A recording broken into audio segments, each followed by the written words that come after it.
Waalaikumsalam warahmatullahi wabarakatuh.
Diferensiasi sel. Pada zona ini sel-sel hasil pembelahan dan pemanjangan akan berdiferensiasi dan menjadi tipe sel yang berbeda.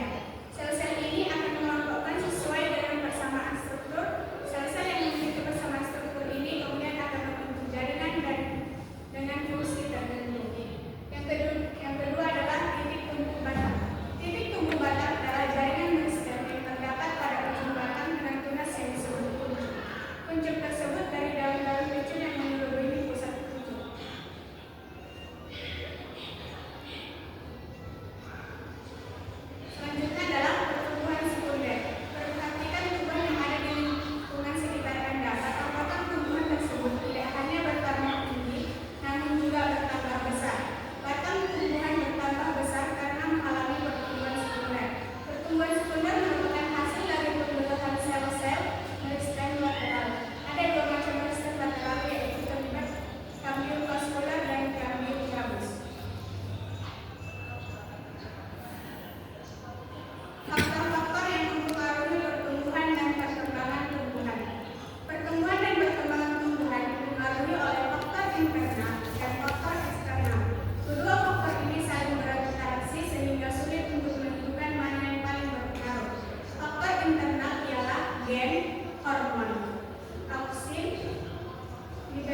sitokinin, etilen, asam oksidat, dan faktor eksternal adalah air, cahaya, nutrisi, suhu, kelembapan, oksigen, dan pH.